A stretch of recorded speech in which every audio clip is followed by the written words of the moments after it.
the sky goes suddenly, violently dark. A massive, mighty cyclone, a fiercely rotating windstorm, is ripping across the Kansas prairie, tearing at the ground with literally unimaginable force.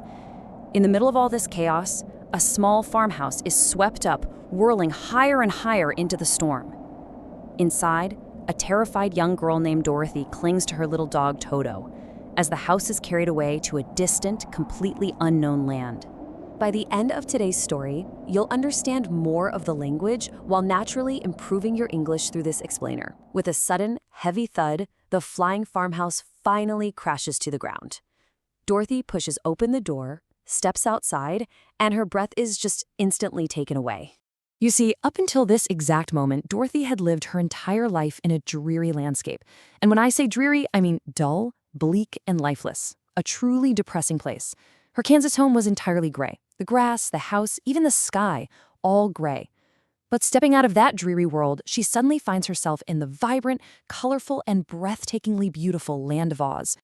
Almost immediately, she is greeted by the Good Witch of the North, who tells Dorothy she has magically defeated the Wicked Witch of the East simply by landing on her. To protect Dorothy on her long journey to find the Great Wizard of Oz, the Good Witch gives her a pair of magical shoes. Now here's a fascinating piece of trivia for you.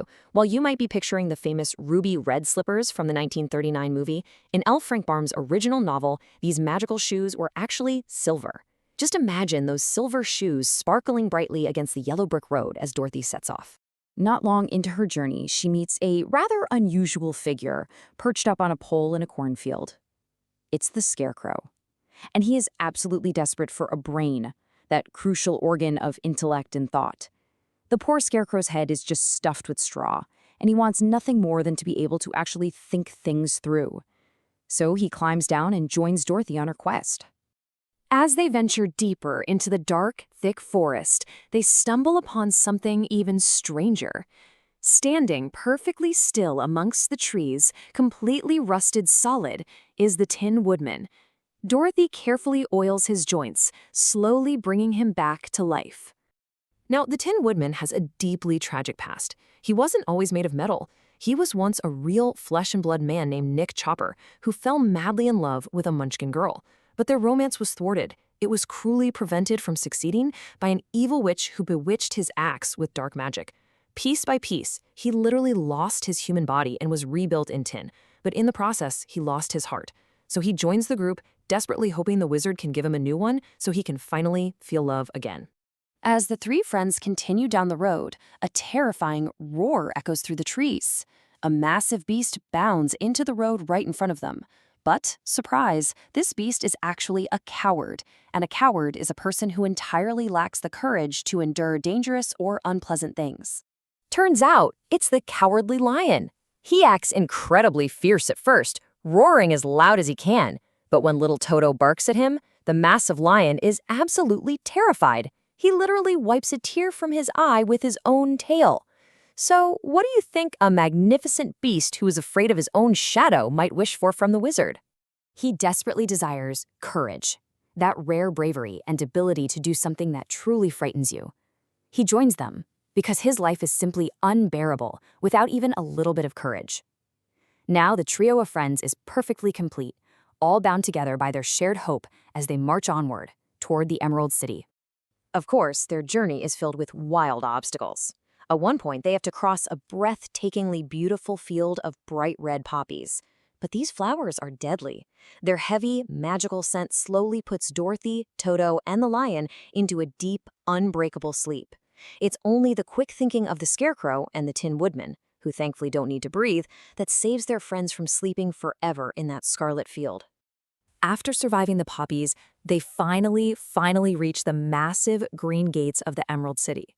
But before they can even step foot inside, the guardian of the gates insists they put on green spectacles. So here's a question. Why must everyone wear locked sunglasses in the Emerald City? Can you guess? Believe it or not, it's actually for their own protection. The city is so incredibly dazzling, completely encrusted, covered with a hard surface layer, with countless glittering emeralds, that the sunglasses must be locked onto everyone's heads so they aren't completely blinded by the brilliant gems. Inside the wondrous city, they finally secure an audience with the Great Oz. But he doesn't just appear as a giant floating head to everyone. No, he takes 4 completely different, terrifying forms. To Dorothy, sure, he's a massive giant head. But to the Scarecrow, he appears as a beautiful woman. To the Tin Woodman, he's a fearsome beast with 5 eyes. And to the Lion, he is a hovering ball of fire. The terrifying wizard tells them he will only grant their wishes if they complete one incredibly dangerous task. They must seek out and destroy the Wicked Witch of the West. And in the original novel, this witch is particularly terrifying because she is a Cyclops. Yep, a Cyclops, a mythical creature with a single, all-seeing eye. She uses this powerful eye to scan the land, spotting Dorothy and her friends from miles and miles away. The Wicked Witch captures them, forcing Dorothy to work in her dark castle while constantly trying to steal those magical silver shoes. In a moment of desperate bravery to protect her friends, Dorothy grabs a heavy bucket of water and throws it directly at the witch. Now, how can a simple bucket of water defeat the greatest evil in Oz? Well, miraculously, the water causes the terrifying Cyclops witch to shrink and literally melt away into nothingness. Completely triumphant, the friends rush back to the Emerald City, expecting their well-earned rewards. But when Toto accidentally knocks over a screen in the corner of the throne room, they discover a shocking truth. The fearsome wizard is a humbug. He is a total imposter, relying entirely on deceptive behavior. He isn't a magical wizard at all. He is just an ordinary, bald little man from Omaha, Nebraska, who accidentally arrived in Oz in a hot air balloon. But here's the really beautiful truth. Despite the deception, the humbug wizard helps the friends realize something incredible. The Scarecrow always had the cleverest ideas. The Tin Woodman always cared the most deeply. And the Lion had already bravely protected them against terrifying beasts. The brains, the heart, and the courage were inside them all along. The wizard just gives them a few symbolic gifts to help them finally believe in themselves. Then, disaster strikes. The wizard accidentally floats away in his balloon before he can take Dorothy home. To find her way back to Kansas, she has to travel all the way to the south. But this time, armed with their newfound, genuine confidence, the friends face one last set of wild obstacles, including giant fighting trees and a monstrous spider, protecting each other with true bravery and heart. Finally, they reach the beautiful castle of Glinda, the Good Witch of the South. Glinda is completely benevolent, meaning she is incredibly kind and well-meaning. With a warm, gentle smile, this benevolent witch reveals a secret that leaves Dorothy entirely speechless.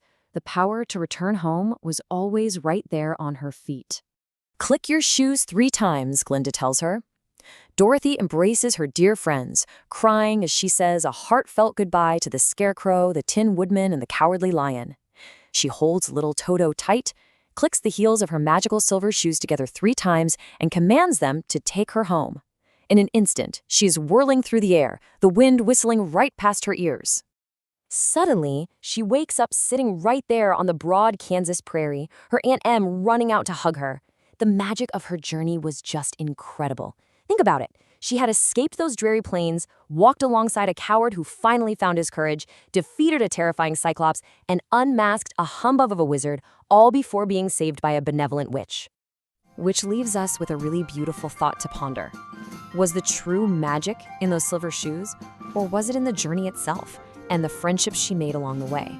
If you enjoyed experiencing this classic tale and learning English through stories, please like this explainer and share it with friends who are also learning.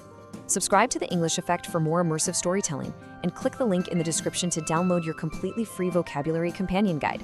Keep reading, keep listening, and keep finding the magic inside yourself.